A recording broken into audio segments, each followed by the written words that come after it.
Chers membres de la Commission, mesdames et messieurs, ce n'est pas le fait du hasard. Pas un hasard si en 1918, au terme d'un conflit abominable, marqué par la propagande, des journalistes édictaient pour la première fois en France une charte de déontologie. Ils entendaient promouvoir un journalisme digne de ce nom. Digne de ce nom, l'expression était porteuse de sens. Ça n'est pas une coïncidence non plus. Si la Déclaration universelle des droits de l'homme consacrait la liberté d'opinion et d'expression au sortir de la Seconde Guerre mondiale. Et nous voilà réunis, 70 ans plus tard, dans le même esprit, autour d'une initiative majeure sur l'information et la démocratie. Temporalité non fortuite là encore.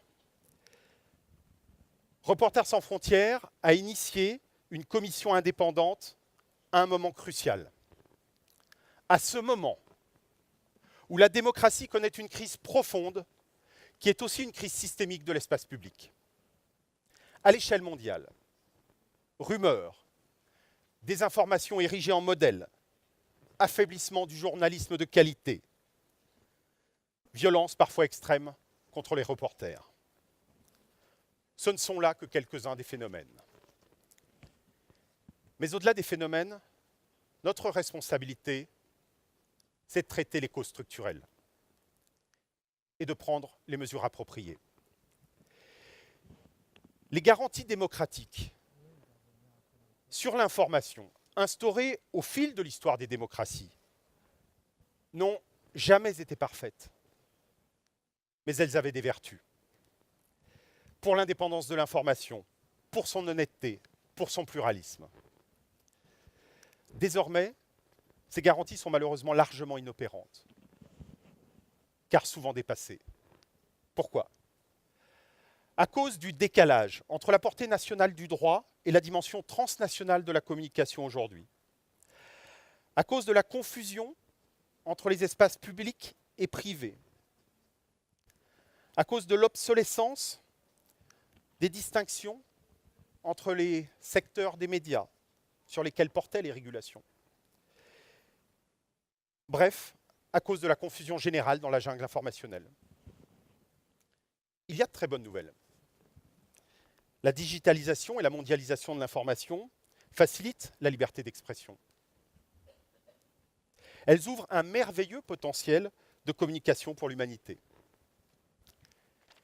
Mais quels effets délétères aussi ? Le contrôle politique sur les médias et l'asservissement de l'information à des intérêts particuliers redoublent de puissance.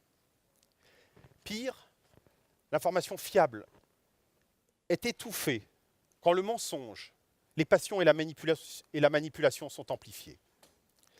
Les démocraties ouvertes subissent de plein fouet ces bouleversements, tandis que les régimes despotiques en tirent profit. Voilà pourquoi notre commission a édicté une déclaration internationale sur l'information et la démocratie.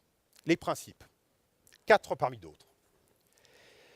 L'espace global de la communication et de l'information est un bien commun de l'humanité qui ne saurait être réduit à sa dimension commerciale. 2. Les êtres humains ont un droit à l'information fiable, c'est-à-dire libre, collectée et diffusée conformément à un idéal d'engagement pour la vérité, de pluralité des points de vue et une méthode rationnelle d'établissement des faits. 3. Si l'on regarde bien, les entités privées auxquelles a été délégué, nous l'avons accepté en tant que consommateur, les entités privées auxquelles a été délégué ce que l'on appelait l'espace public échappent au contrôle démocratique. Or, elles sont structurantes. Elles créent les moyens, les architectures, les normes de l'espace de la communication et de l'information. Donc ces entités doivent être responsables, transparentes à l'inspection, neutres du point de vue de leurs activités, sur le plan politique et idéologique, et elles doivent mettre en place des mécanismes de promotion de l'information fiable. Enfin, le journalisme a vocation à être un tiers de confiance pour les sociétés. Et cette fonction sociale justifie un effort particulier des sociétés pour sa viabilité. Cette fonction sociale, évidemment, ne peut être assurée que si les journalistes, femmes et hommes, sont protégés contre toute forme de violence, de pression ou de discrimination.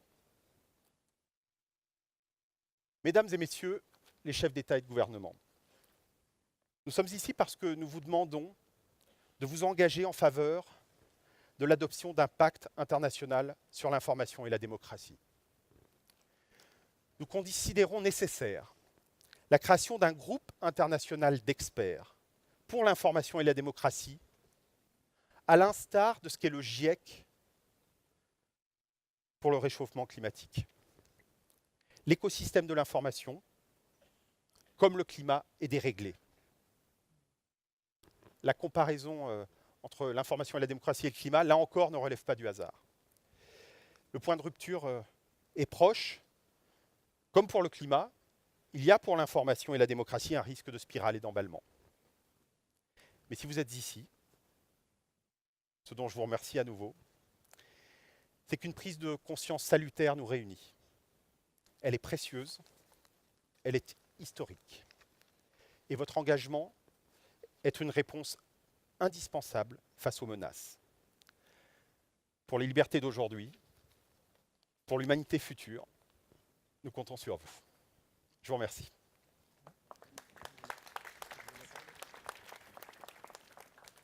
J'invite Monsieur le Président de la République, Emmanuel Macron, à venir s'exprimer devant vous.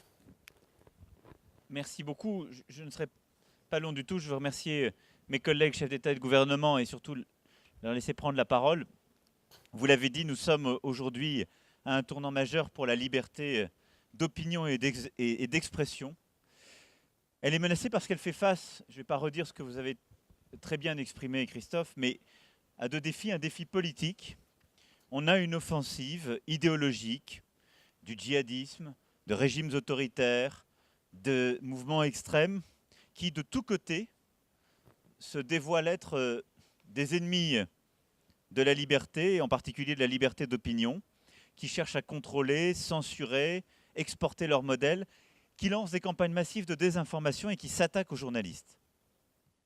La liste serait trop longue, malheureusement. Mais comment ici ne pas citer Anna Politkovskaya, James Foley, Georges Wolinski, Jan Kuciak, Jamal Khashoggi et tant d'autres. Le second défi est technologique. Vous l'avez là aussi parfaitement dit, et soyons francs, Internet et les réseaux sociaux sont une formidable opportunité pour la démocratie. Ils nous permettent d'être mieux informés, de mieux diffuser, de mieux participer à des discussions publiques, mais en même temps, ils offrent des opportunités de manipuler les opinions à grande échelle. Ils ont fragilisé et fragilisent l'économie de la presse professionnelle. Ils ont, en quelque sorte, commoditisé, pour employer le néologisme maintenant accepté par tous, la valeur même de l'information. Et paradoxalement, Internet a délié la relation à la preuve, aux faits. Un dire est échangeable et substituable. Les opinions finissent par avoir la même valeur. Et il n'y a plus ce qui, dans une démocratie, est absolument indispensable, qui est cette vertu romaine qu'est la gravitas. Et la gravitas, c'est la bonne échelle des valeurs. Elle suppose l'autoritas. Et l'autorité d'un propos, c'est le fait qu'il y a un auteur et que cet auteur est quelqu'un, et qu'il y a des auteurs qui ont des compétences pour dire et d'autres non, qu'il y a des auteurs qui ont lu certains livres, d'autres non, qu'il y a des auteurs qui ont vu des faits ou vécu des faits et d'autres non, et c'est ce qui les différencie.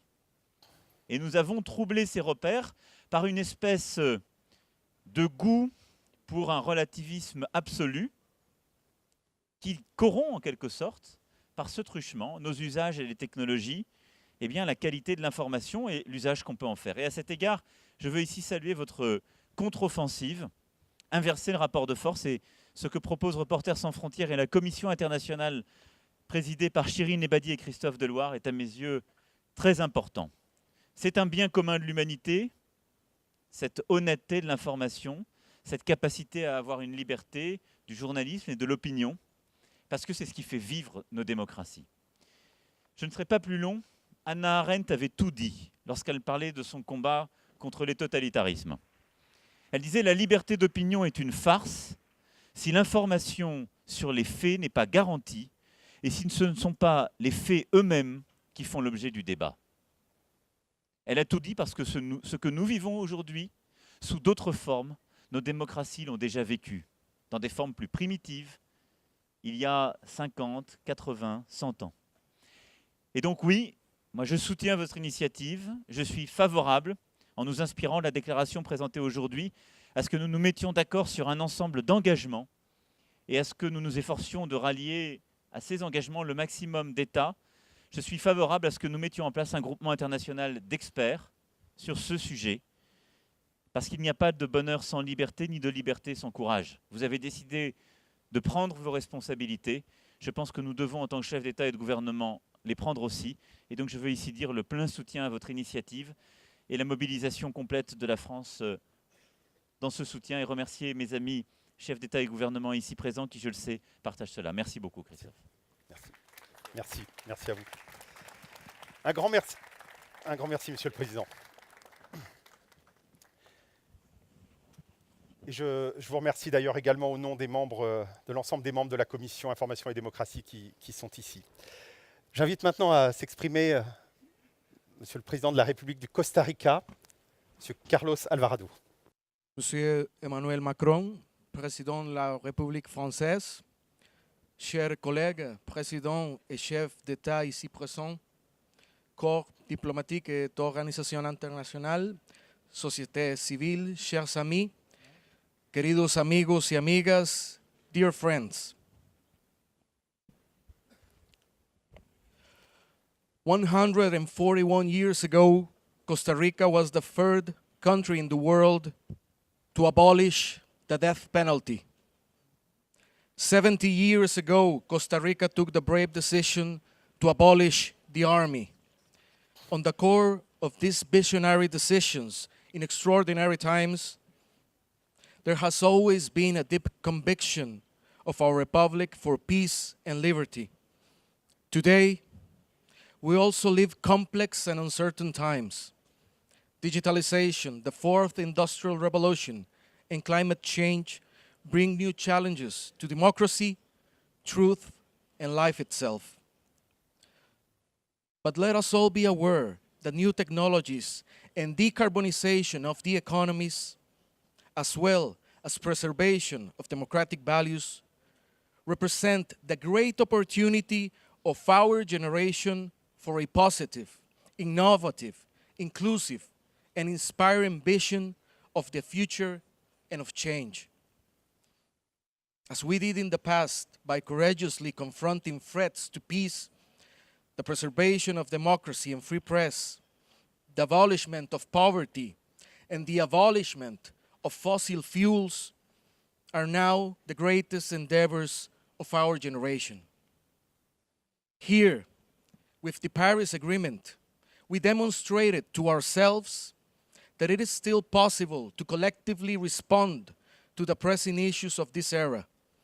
Here in Paris, once again, Costa Rica stands with these outstanding partners for freedom and dignity. As president and as a journalist myself, I publicly support the initiative promoted by Reporters Without Frontiers to activate the process towards an international framework for information and democracy. In today's context of rapid change and uncertainty, the principles of freedom of expression, pluralism, and integrity of freedom must be guaranteed. Access to facts and knowledge, especially regarding on what's really happening in today's world, is also a fundamental right. Those are the values we inherit from the Enlightenment. This initiative seeks to preserve a free, pluralistic public space and to support democratic guarantees for reliable information. It is a declaration adapted to the digital era, to the globalization of the information, and to the economic evolution of the media, in harmony with the existing human rights agreements, also taking into account the ethical principles of journalism. Historically, Costa Rica and France have been close allies on issues of human rights and democracy. In the United Nations General Assembly, we have joined efforts together with other committed countries, as Tunisia here present, to take important actions to end impunity for attacks on journalists. Let us remind the world that the right of freedom of opinion and expression is a human right guaranteed in accordance with the Universal Declaration of Human Rights, a declaration that was also signed here in Paris and that in a month will be celebrating its 70th anniversary. I invite you all today so that together we participate in this common endeavor in each of our countries, so that all of these guarantees can be preserved in the time and space that we live in. Empathy, reason, courage must guide us. C'est le temps de la raison, mais aussi du cœur, et surtout celui du courage pour élever nos voix et redonner espoir au monde. Muchas gracias. Thank you very much. Nous allons maintenant amender l'ordre de prise de parole pour donner la parole, si vous le voulez bien, à Madame la Première ministre du Royaume de Norvège, Madame Erna Solberg. Since there are several of you here, and prime ministers and distinguished guests, I think this is a very good day of reminding ourselves and reflect on devastation and the tremendous losses that we saw during the First and the Second World War.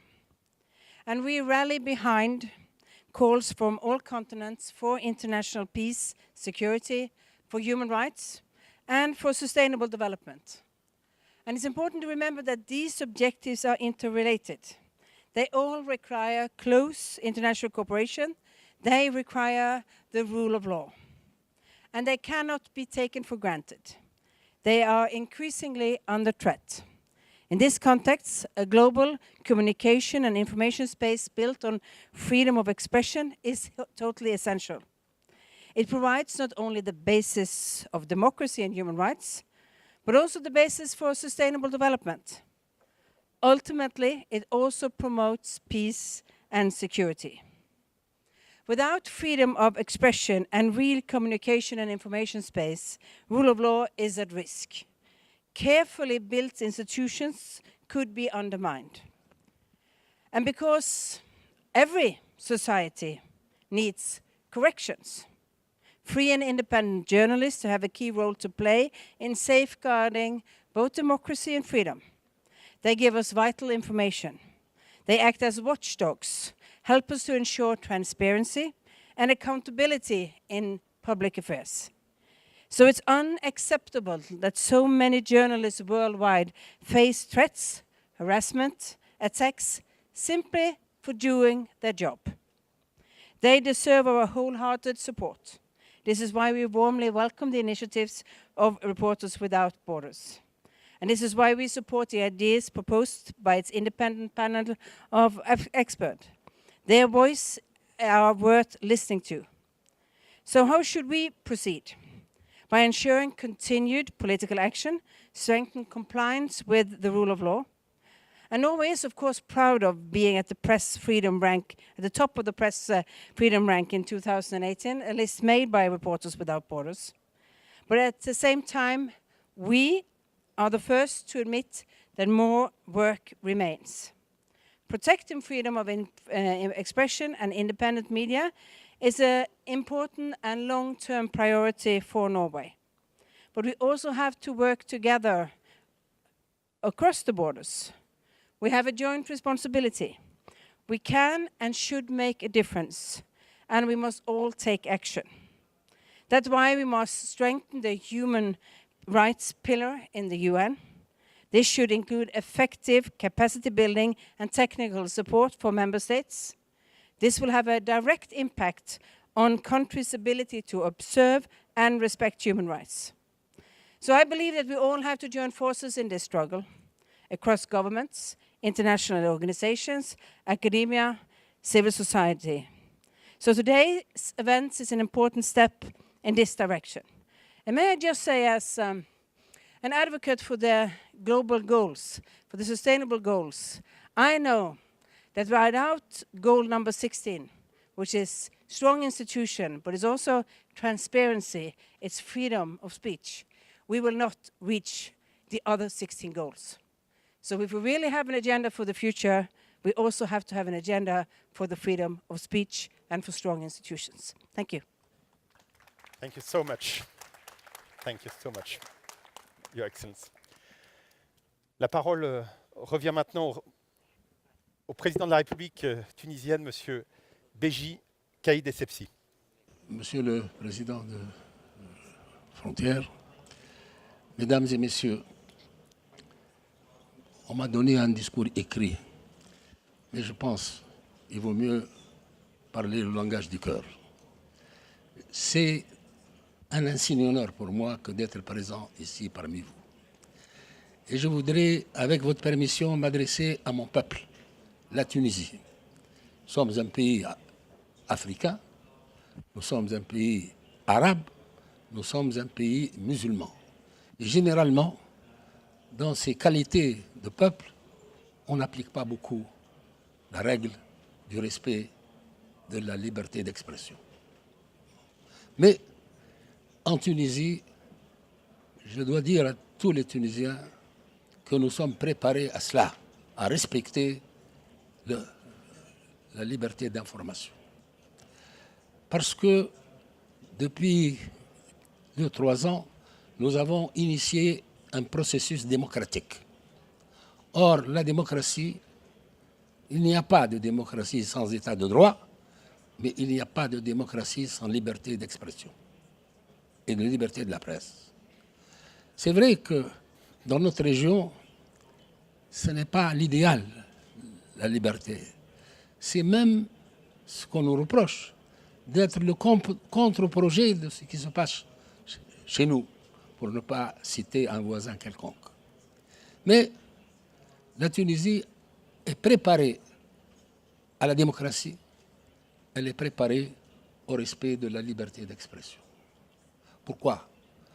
Parce que depuis 60 ans, nous avons généralisé l'enseignement. Nous le devons à notre prédécesseur, le président Bourguiba, que Dieu ait son âme. Et aussi, il n'y a pas un élève à l'âge d'aller à l'école qui ne trouve pas une place dans une école et une place gratuite. Et le plus important encore, c'est que nous avons libéré la femme. Et de mon point de vue, il n'y a pas de démocratie sans femmes libres. Et dans notre pays, les femmes tunisiennes depuis 60 ans ont été libérées. Je sais que ce n'est pas partout ailleurs. Et la femme tunisienne actuellement, 60% des détentrices de diplômes supérieurs académiques sont des femmes. 60% des médecins en Tunisie sont des femmes. Je ne parle pas aussi des dentistes, 75%. Donc, à mon avis, et je m'adresse aussi aux Tunisiens, nous sommes préparés quand même à la liberté de presse et à la liberté d'expression. Je sais que c'est difficile. Pourquoi? Parce que nous avons vécu 60 ans avec 2 journaux, une télévision et 2 radios. Aujourd'hui, nous avons 85 journaux écrits, nous avons 82 électroniques, nous avons 40 radios et nous avons 18 télévisions. Bien sûr, quand ces instruments d'expression parlent en même temps, c'est difficile pour le Tunisien moyen de voir où se trouve la vérité. Mais je crois que nous sommes suffisamment mûrs, nous avons quand même vécu des décennies autoritaires. Pour le moment, nous avons la chance que nous avons une constitution pour un État civil, pas pour un État de référence religieuse. Et pourtant, nous sommes un peuple musulman. Et nous sommes fiers de l'être, mais être musulman ne veut pas dire aussi regarder négativement tout ce qui constitue notre ère. Nous disions toujours être dans son temps. nous devons être dans notre temps. Et donc, nous avons tous les moyens pour aller de l'avant et pour justement dire à Reporters sans frontières que votre initiative nous intéresse beaucoup et que nous sommes venus ici pour vous dire oui, nous sommes pour cette initiative et justement l'avenir vous apportera la preuve. Vous allez venir nous voir le jeudi. Je vais vous confirmer cela. Merci à vous, Monsieur le Président. J'invite Monsieur le Président de la République du Sénégal, Monsieur Macky Sall. Vous me permettrez de me prononcer à partir d'ici. Absolument, c'est même ce qui était prévu à l'origine. Voilà, donc je reste discipliné. Permettez-moi, avant toute chose, d'exprimer mes remerciements au président Emmanuel Macron pour l'invitation qui m'a été faite de prendre part à la commémoration du centenaire de l'armistice et le féliciter également pour le discours émouvant de haute facture qu'il a délivré à l'humanité tout entière ce matin. Bravo Emmanuel. Je salue également mes collègues ici présents, chefs d'État, chefs de gouvernement, pour partager avec Reporters sans frontières, que je félicite au passage pour le travail que vous abattez au nom du droit à l'information, au péril de votre vie, et nous devons mettre un terme à cet acharnement contre les journalistes. Le droit à l'information, la liberté de la presse n'est pas seulement l'apanage des pays développés. Je voudrais dire, et je salue le président tunisien, notre doyen, qu'en Afrique également, il y a une volonté de plus en plus affirmée d'assurer la protection des journalistes et de créer les conditions d'un exercice libre de cette profession. C'est vous dire que je m'engage pleinement à accompagner le pacte pour l'information et la démocratie. Le président Emmanuel Macron m'a saisi par écrit.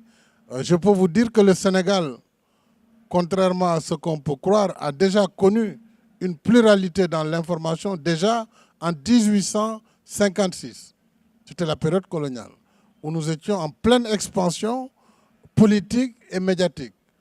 Et paradoxalement, c'est au lendemain de l'indépendance qu'on est revenu vers, n'est-ce pas, le monopole de la presse d'État. Mais avec l'évolution, à partir des années 80, on est sorti de la loi des courants qui limitait à 4 courants et qui donnait également au seul État la possibilité d'avoir, n'est-ce pas, un média d'État. Plus, bien sûr, des journaux partisans, clandestins, puisqu'ils étaient dans la clandestinité pour les partis politiques. Et à partir de 1980, avec le président Abdou Diouf, on a procédé à la libéralisation de l'espace médiatique, ce qui a permis d'avoir des journaux indépendants, des quotidiens, des hebdomadaires. Aujourd'hui, depuis 2000, il y a une explosion médiatique au Sénégal. Moi, je ne connais pas le nombre de télévisions au Sénégal. Au minimum, il y en a une trentaine. Plus de 125 radios, y compris des radios communautaires, qui émettent à partir des territoires. Il n'y a aucun journaliste qui a été emprisonné depuis que je suis à la tête du pays, ni même interpellé. Aujourd'hui, nous avons voté le Code de la presse qui consacre la dépénalisation des délits de presse. Et nous avons évidemment souhaité que ce code accompagne aussi la qualification des journalistes et des hommes des médias, puisqu'il y a une menace sur le journalisme, c'est qu'aujourd'hui, vous l'avez dit, le pouvoir de l'argent, le pouvoir d'État parfois, mais les plus gros ennemis ne se situent pas au niveau de l'État, puisque si l'État est dirigé par des démocrates, objectivement, l'État est votre allié dans la liberté de la presse. Mais il y a les pouvoirs de l'argent et il y a les pouvoirs obscurantistes qui menacent la profession, qui créent des organes de presse pour en faire des instruments de propagande et de pression. Il y a des opérateurs économiques pour gagner des marchés publics, créer des journaux, mettre la pression, etc.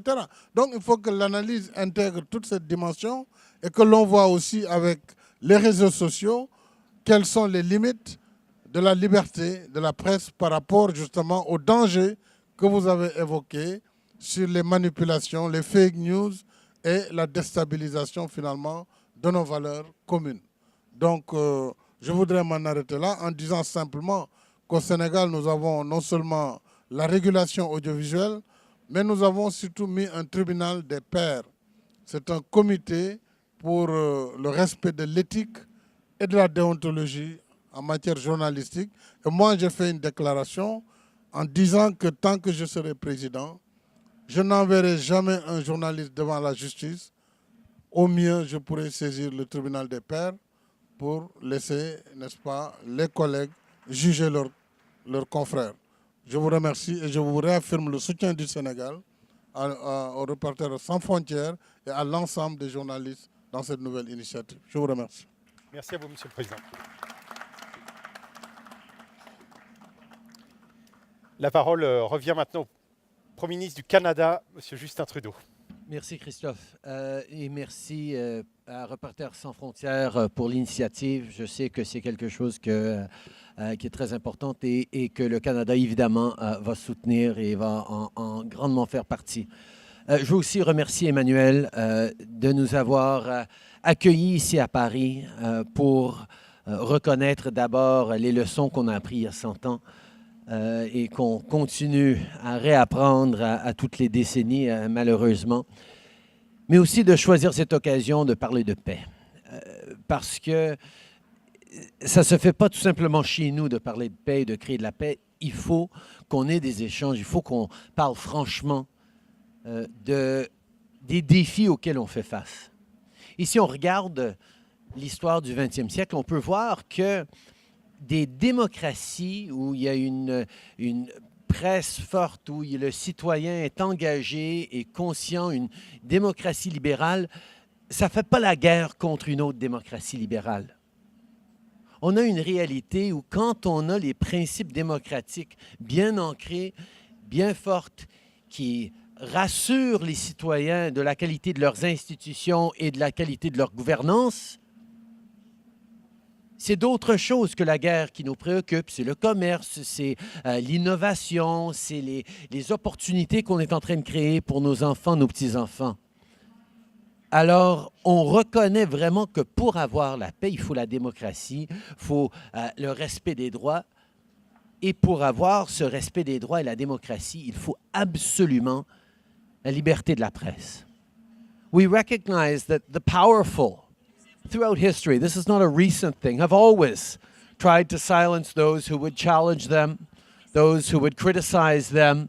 There have always been tensions between those who would speak truth to power and those who like having their power, thank you very much, and don't necessarily want to see it frittered away. And that is something that we've seen throughout the scope of human history. But we are now in a phase where that capacity to speak truth to power, that very capacity for a citizen to engage with truth is under attack. And not just by the powerful, but by those who would see our institutions themselves weakened. Attacks on the media are not just about getting your preferred political candidate elected, for example. They're about increasing the level of cynicism that citizens have towards all authorities, towards all of the institutions that are there to protect us as citizens. And when you combine that with the very real anxiety that so many citizens are feeling because of the transformation of the nature of work, because of globalization that is putting them in conflict or at least in challenge with a world that is trying to compete directly with all of us, there are lots of levers that one can tug on to exacerbate that anxiety, to undermine our trust in institutions and increase our cynicism. And one of the bulwarks against that, one of the institutions that is most under stress right now is a free, independent, free-thinking, independent, rigorous, robust, respected media. If a democracy is to function, you need to have an educated populace and you need to have an informed populace, ready to make judicious decisions about who to grant power to and when to take it away. And when citizens cannot have rigorous analysis of the exercise of the power that is in their name and they have granted, the rest of the foundation of our democracies start to erode at the same time as cynicism rises. When people feel their institutions can't protect them, they look for easy answers in populism, in nationalism, in closing borders, in shutting down trade, in xenophobia. Nous sommes dans une ère où les transformations de l'univers médiatique, comme Christophe a dit, sont énormes. L'Internet, cette capacité de partager ses opinions avec une voix qui porte, même si elle ne devrait pas porter pour certains, on entre dans un nouveau monde et on sait que quand il y a des transformations comme ça dans la société, il y a énormément d'opportunités de créer des nouvelles choses, un monde meilleur, mais aussi des dangers de voir l'exploitation et le détournement de ces nouveaux outils pour inciter la haine, le conflit et même la guerre. Alors nous avons une responsabilité collective en tant que démocratie libre, en tant que citoyens informés et engagés, de soutenir le besoin d'avoir des médias fortes, indépendantes et en qui nos citoyens ont confiance.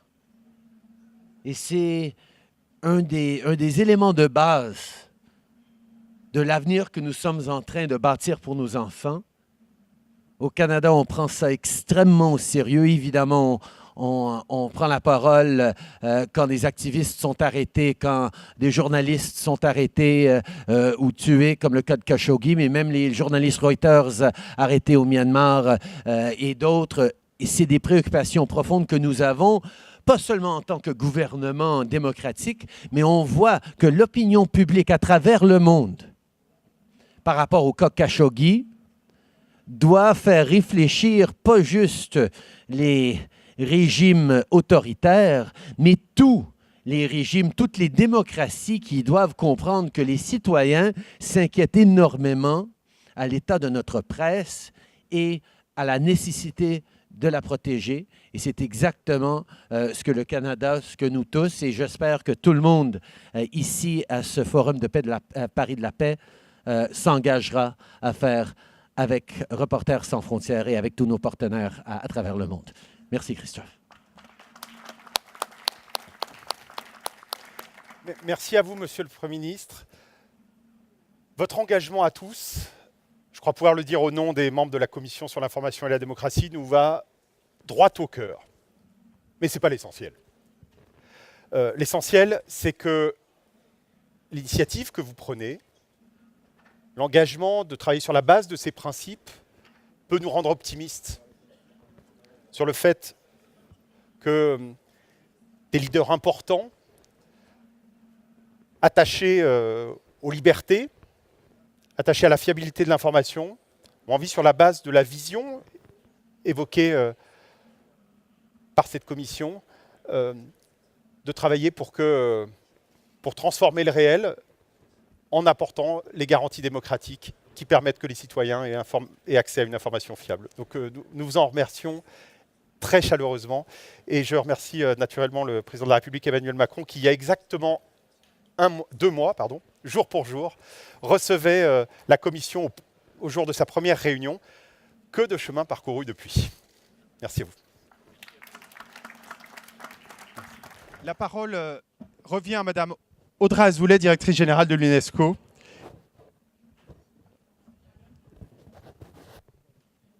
Merci beaucoup. Et Monsieur Thorbjørn Jagland, secrétaire général du Conseil de l'Europe, merci à vous de nous rejoindre. Merci beaucoup, merci à tous. Je voudrais moi aussi saluer la cohérence qu'il y a entre la déclaration, le travail de cette commission et le Forum pour la paix.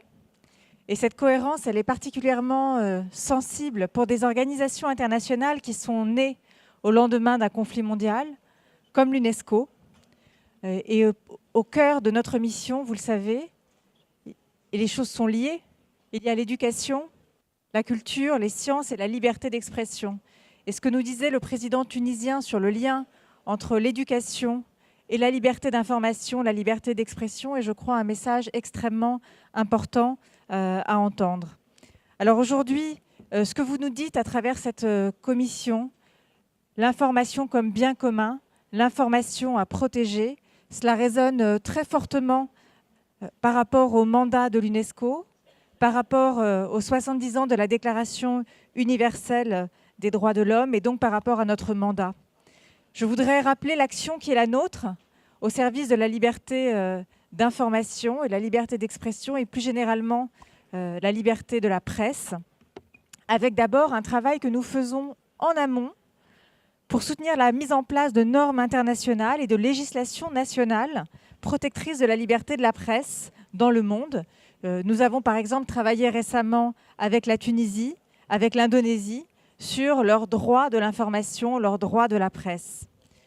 Nous avons aussi une action avec vous, avec la société civile, pour sensibiliser les opinions publiques et les décideurs à l'occasion de la Journée mondiale de la presse. Nous formons aussi à travers le monde les forces de l'ordre et les autorités judiciaires en matière de liberté d'expression et de sécurité des journalistes. Les chiffres sont impressionnants. Depuis 2013, plus de 1000 forces de sécurité ont été formées sur la liberté d'expression dans différents pays en Afrique, en Amérique latine, au Moyen-Orient. Plus de 7000 acteurs du monde judiciaire ont également été formés, et principalement en Amérique latine. Et nous savons à quel point c'est très important, puisque le monde judiciaire est un monde qui a à voir avec la liberté d'expression, qui doit la protéger et qui fait partie des contre-pouvoirs dans les démocraties. Nous développons des outils pour combattre la diffusion en ligne des idéologies de haine et pour développer un Internet de la confiance. Et bien sûr, à côté de Reporters sans frontières, avec vous, avec le Haut Commissariat aux droits de l'homme des Nations Unies, nous défendons la sécurité des journalistes et nous dénonçons non seulement les crimes dont ils sont l'objet, mais malheureusement, bien souvent, l'impunité de ces crimes. Entre 2006 et 2017, plus de 1000 journalistes ont été assassinés, et ces 2 dernières années, 182 journalistes.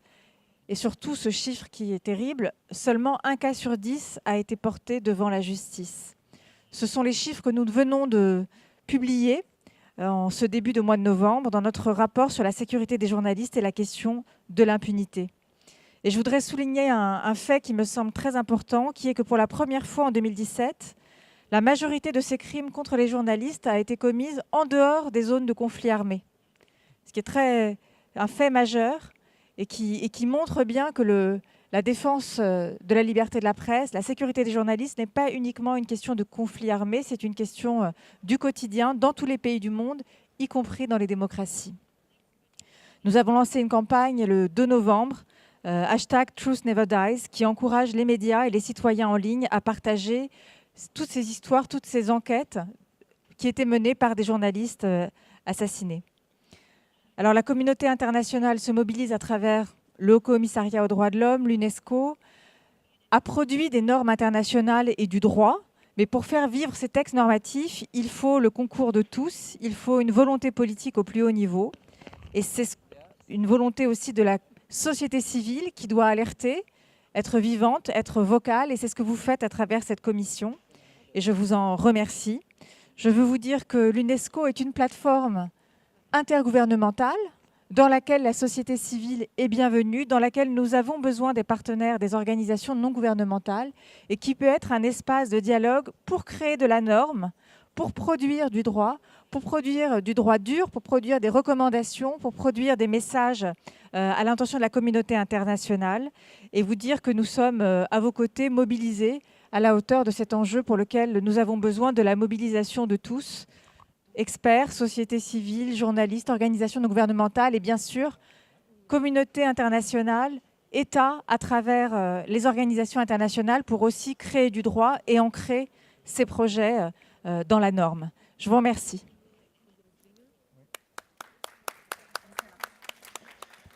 Merci à vous. Oui, pardon.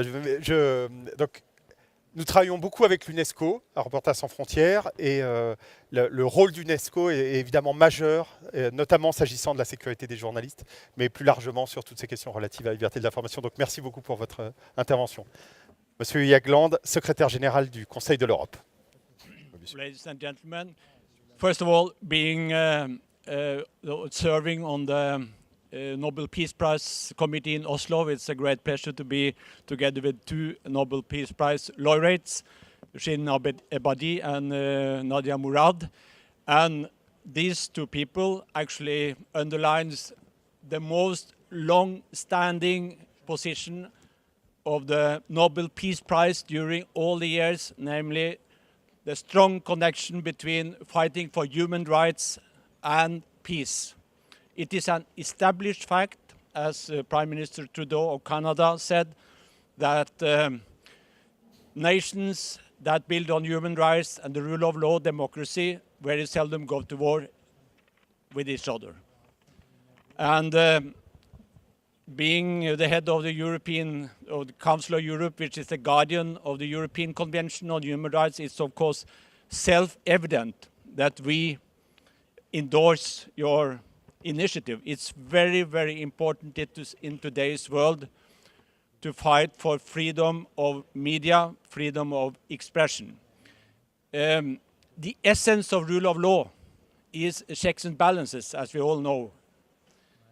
But it has become increasingly popular among leaders to replace rule of law with rule of my law, which means that you try to control, in particular, the judiciary and also the media. Council of Europe in 2015, we established an internet platform on which journalist organization can post threats to journalists and threats to journalism. And since then, actually, we have on this platform the unfortunate, very sad posting of 22 murder of journalists. 22 since 2015. And 120 violent threats against journalists in Europe. I'm talking about Europe only. So you see, we are living in a world where it is dangerous to be a journalist, and it has, of course, a chilling effect on many journalists around Europe. So it's very important to stand up for journalism and freedom of media. And, well, of course, social media are very important in today's democracies. But it also has to be said that social media are being misused to control the public opinion. That's what we are seeing every day. So I would like to, in this forum, say how important it is to really enhance the traditional, hard-working media, which can be strong and contribute to spreading information so that fake news cannot control all of us at the end of the day. So again, to Reporters Without Borders, I really want to endorse your initiative. It goes to the heart of overwork and to the heart of what is rule of law and human rights and democracy. Thank you very much. Merci beaucoup, Monsieur le Secrétaire Général. Votre soutien à tous les deux, de dirigeants de grandes organisations internationales, est vraiment majeur pour l'entreprise que nous avons lancée et qui, nous croyons, devrait être évidemment prolongée, accrue. Ça va être un travail concret et votre soutien va formidablement nous y aider. Merci beaucoup. Nous ne sommes pas en avance, si je peux utiliser cet euphémisme. Maintenant, les membres, 5 membres de la Commission sur l'information et la démocratie vont être appelés à s'exprimer. Je ne vais pas faire de transition longue pour aller au plus vite. Je donne la parole en premier à Amartya Sen, prix Nobel d'économie. Nous sommes très honorés qu'Amartya Sen fasse partie de la Commission sur l'information et la démocratie. Yeah. One will be enough. Yeah, okay. Well, it's really wonderful to be here on the occasion of the Peace Forum and the Paris Peace Forum. And it's also great that we get an opportunity to discuss really important subjects, namely reporting and keeping the world informed, on which I believe the future of the world ultimately depends. I think it's good that we're meeting in France, because I can't think of anyone who did more for bringing out the role of information in the nature of the world we live in, anyone who did more for that than Marquis de Condorcet in the 18th century. I guess the competition might be Voltaire, but that again would be France. So I think there's a long tradition here, and I'm glad that we are holding this meeting in this country on the invitation of President Macron. At one level, information, of course, is a human right. We have a right to know what's going on in the world. But at a more socially relevant level, it is also something where how a group acts, and that applies to society, depends very much on the availability of information and uncorrupted information, not the soaking of the world with corrupted news, which is one of the things that's happening. And I think the president of the Nobel Peace Committee was mentioning. If you look at the successes and failures in the world, great deal depends on how easily information has in fact been available. And indeed, democracy's success really depends on that, the fact that we can talk freely about anything. And the old idea of John Stuart Mill of democracy being governance by discussion brings out how important the informational angle is. Coming from India, I'm quite proud of the fact that India was the first non-Western country in the world, and the first poor country in the world, to introduce full-fledged democracy with open airing, guaranteed open airing of information. On the other hand, there have been limitations. Yes, a few dozens of seconds left. Son? Yeah, okay. The limitations of the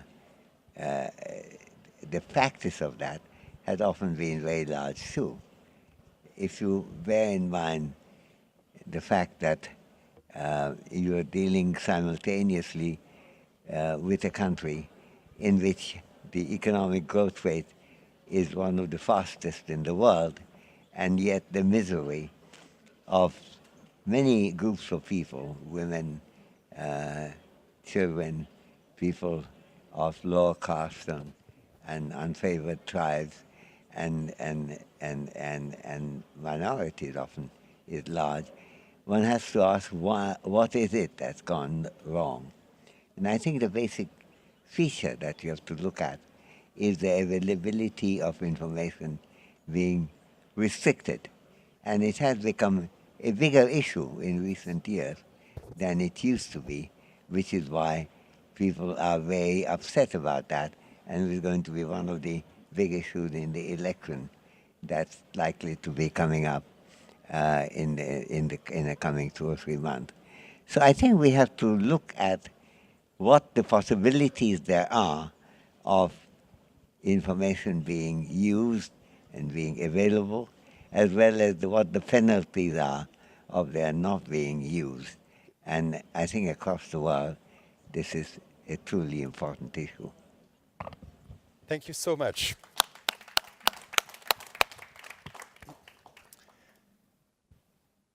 Maria Ressa, qui est directrice du site Rappler aux Philippines, où exercer le journalisme indépendant est parfois un sport intense.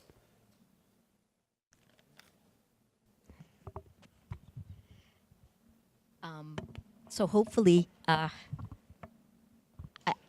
believe in these principles because what we're seeing today is precisely because we've created an internet that frankly doesn't unite us, has no principles.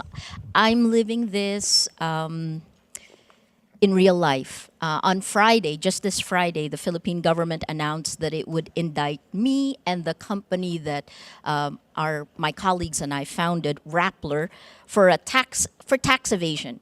It's a ludicrous charge with no legal basis except to classify our news group as a dealer in securities. We're not, right? I'm a journalist. I've been a journalist for my entire career, and it looks like because I'm a journalist, I could face at least 2 criminal cases that carries penalties of up to 15 years in prison. We at Rappler have written a lot about impunity on 2 battlefronts, a brutal drug war, tens of thousands killed, and the exponential lies on social media. These lies incite hate, and they're meant to stifle free speech. We battle impunity in my country from our government, the Philippine government, and from Facebook, which, well, both of them seed violence, they seed fear and lies, and this is threatening our democracy. Those lies on social media are forming the basis of the many cases that the government has filed against Rappler. So I'll just end with 3 appeals that are aligned with the principles that we've spent the last few weeks discussing. The first appeal really is for the men and women in governments like ours who are using a scorched earth policy to grow power. This is using the internet, using social media, and robbing civic society of really newfound power. I ask and appeal to those in government to stop the erosion of democracy and maintain the rule of law.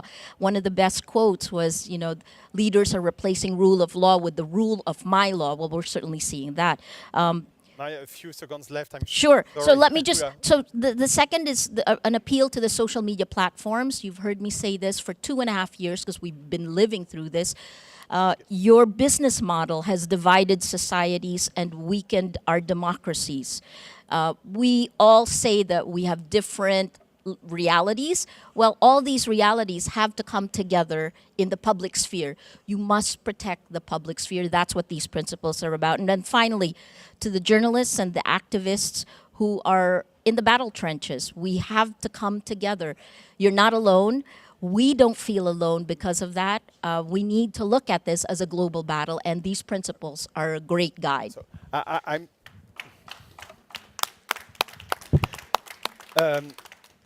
je suis désolé, d'autres présidents sont en train d'attendre pour prendre la salle. Je vais laisser la parole, sans utiliser plus de temps, à Yochai Benkler, qui est directeur du Berkman Center à Harvard University.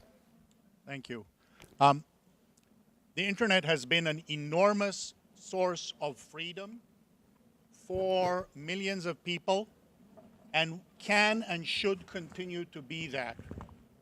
But it has come under sustained attack from state actors, from unscrupulous clickbait purveyors and from unscrupulous politicians in a way that has created a genuine threat to our democracies.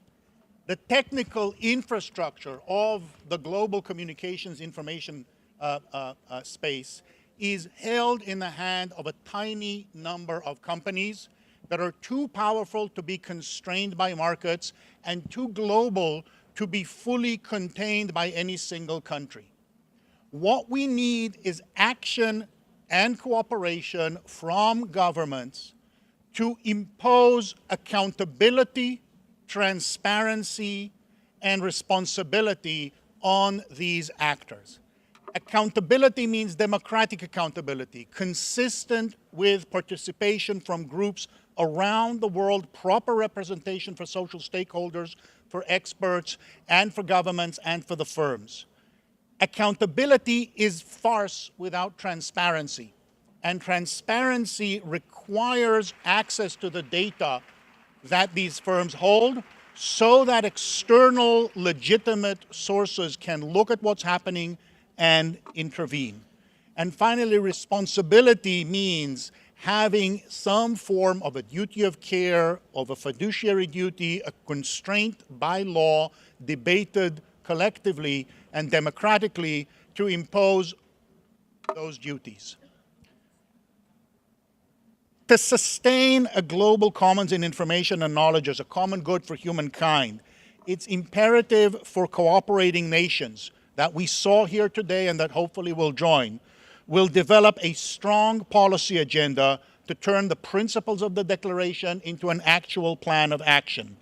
We need institutions robust enough to assure democratic accountability, nimble enough to learn and relearn what needs to be done as things change over time, and respectful enough of human rights to expression and privacy so that they actually serve the values of the Declaration rather than hinder them. Thank you.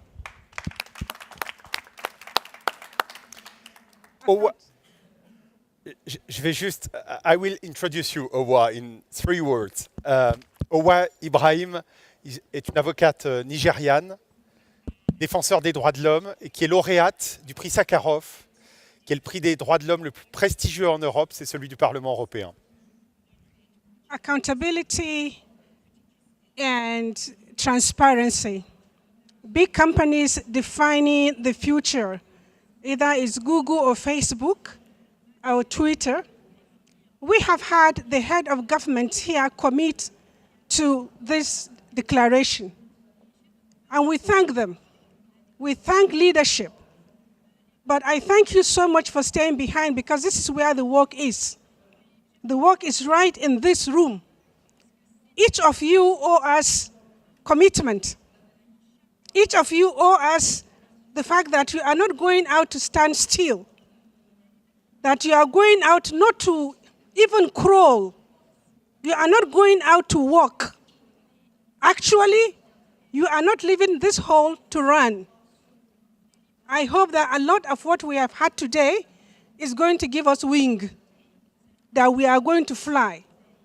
Fly to make this declaration of common humanity and dignity of information. And as we think about the AI and the bigger picture of the algorithm, I want us to remember as we walk out of this place, the powerless and the voiceless, the illiterate and the poor. They form a chunk of our society. And this is the people that we need to reach out to. And finally, I know we are running out of time.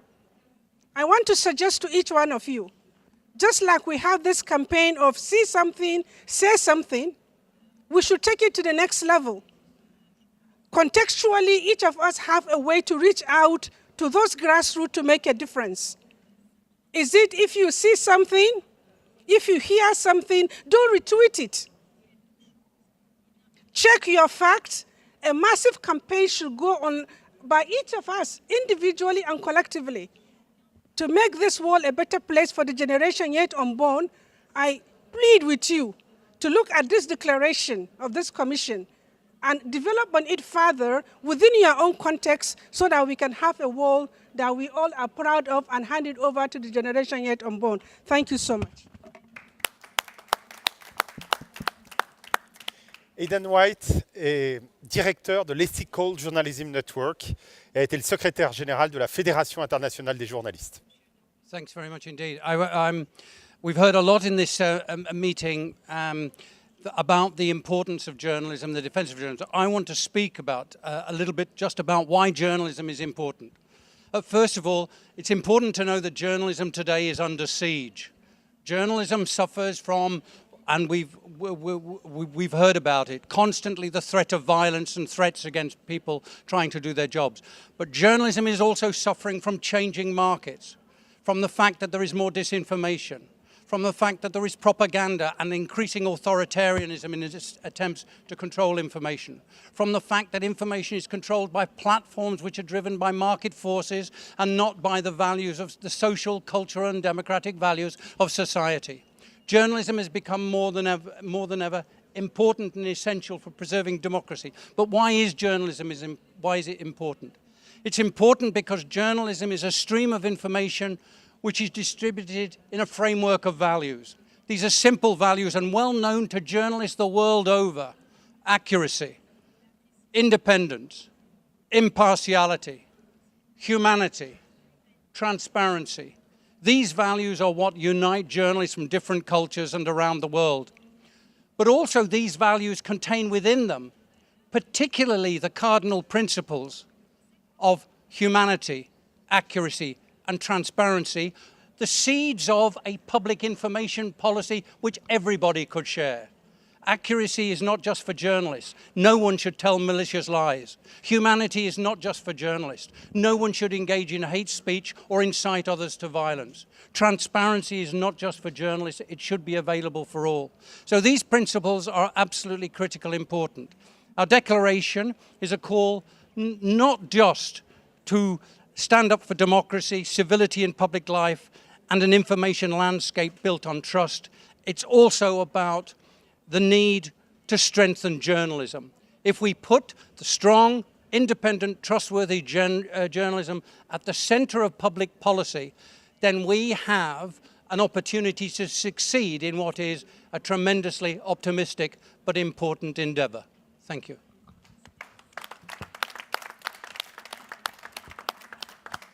Merci à vous. Je vais conclure en 2 idées extrêmement brèves. La première, c'est évidemment exprimer ma gratitude, et je parle au nom de Chirine aussi, aux membres de la Commission sur l'information et la démocratie, qui ont travaillé intensément, admirablement, au cours de ces dernières semaines. Et si nous arrivons à convaincre des chefs d'État, c'est parce que le travail était un travail en profondeur, lucide, et créatif. Et je profite aussi pour remercier le rapporteur Antoine Garapon, son équipe et l'équipe de Reporters sans frontières qui a travaillé sur le sujet. La deuxième idée, c'est aujourd'hui, ça n'est qu'un début. Et nous comptons sur les membres de la Commission pour poursuivre au cours des prochains mois ce travail. Aujourd'hui, des États ont pris un engagement, certains devant nous, d'autres le prennent par ailleurs, de travailler en commun sur ces questions, sur la base de notre vision. C'est absolument essentiel. Mais maintenant, nous allons devoir nourrir ce travail, vraiment l'alimenter, l'accompagner et puis le devancer. Merci à vous.